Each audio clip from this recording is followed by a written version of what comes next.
Hello बच्चों, आज हम पढ़ेंगे संज्ञा। संज्ञा की परिभाषा और उसके भेद। तो सबसे पहले हम देखते हैं संज्ञा की परिभाषा। किसी व्यक्ति, वस्तु, स्थान या भाव के नाम को संज्ञा कहते हैं। जैसे उदाहरण देखिए, स्नेहा किताब पढ़ रही है। स्नेहा एक संज्ञा है क्योंकि ये एक व्यक्ति का नाम है। स्नेहा एक लड़की का नाम है, इसलिए स्नेहा एक संज्ञा है। ताजमहल बहुत सुंदर है। यहाँ ताजमहल संज्ञा है क्योंकि ताजमहल एक जगह का नाम है। चाय बहुत गर्म है। गर्म यहाँ पे संज्ञा है क्योंकि गर्म एक भाव है। तो जहाँ भाव होता है उसको हम संज्ञा कहते हैं। तो गर्म एक भाव है, इसीलिए यहाँ संज्ञा है। अब यहाँ देखिए, कोयल गाना गा रही है। कोयल एक प्राणी का नाम है, एक पक्षी का नाम है। कोयल गाना गा रही है। कोयल भी यहाँ संज्ञा है। तो अभी हमने देखा जो व्यक्ति का नाम, वस्तु का नाम, जगह का नाम और भाव के नाम को हम संज्ञा कहते हैं।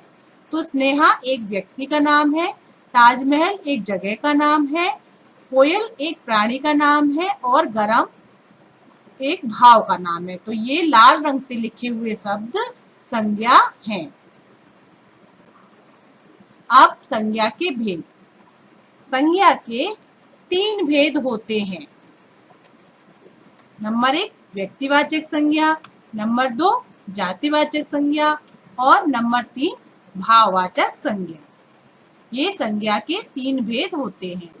तो सबसे पहले हम पढ़ेंगे व्यक्तिवाचक संज्ञा। व्यक्तिवाचक संज्ञा क्या है? जिन शब्दों से किसी विशेष व्यक्ति, विशेष प्राणी या विशेष स्थान या किसी विशेष वस्तु का बोध हो, उन्हें व्यक्तिवाचक संज्ञा कहते हैं। जैसे उदाहरण देखिए, नरेंद्र मोदी भारत के प्रधानमंत्री हैं। नरेंद्र मोदी एक विशेष व्यक्ति का नाम है, इसीलिए ये व्यक्तिवाचक संज्ञा है। मोर भारत का राष्ट्रीय पक्षी है। मोर एक विशेष पक्षी है, इसीलिए यहाँ मोर व्यक्तिवाचक संज्ञा है। हरिद्वार हिंदुओं का पवित्र स्थान है। हरिद्वार एक पवित्र स्थान है, एक विशेष स्थान का नाम है, तो ये व्यक्तिवाचक संज्ञा है। रामायण एक पवित्र पुस्तक है। रामायण एक विशेष पुस्तक का नाम है, इसीलिए ये रामायण व्यक्तिवाचक संज्ञा है। तो हमने देखा यहाँ पे नरेंद्र मोदी व्यक्तिवाचक संज्ञा है क्योंकि एक विशेष व्यक्ति है। मोर एक विशेष प्राणी है।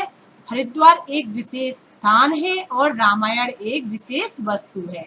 तो ये लाल रंग से लिखे हुए शब्द व्यक्तिवाचक संज्ञा हैं। अब है जातिवाचक संज्ञा।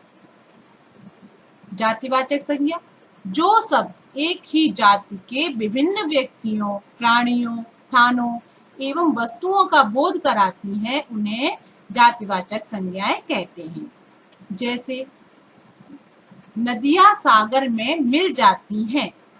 मेरी पुस्तक में अनेक कहानियां हैं। हमें पशु पक्षियों से प्रेम करना चाहिए।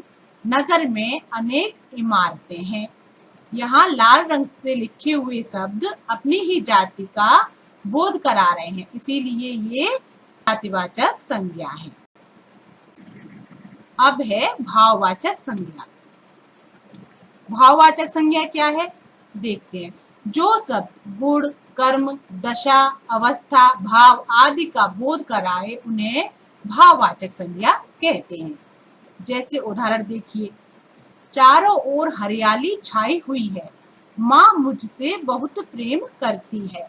बुढ़ापे में सबकी कमर झुक जाती है।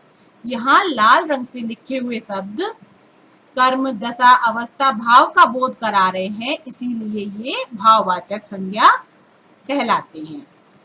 तो बच्चों, अभी हमने पढ़ा संज्ञा किसे कहते हैं, संज्ञा की परिभाषा और संज्ञा के भेद। तो उम्मीद करती हूँ आपको ये अच्छी तरह समझ आ गए होंगे। धन्यवाद।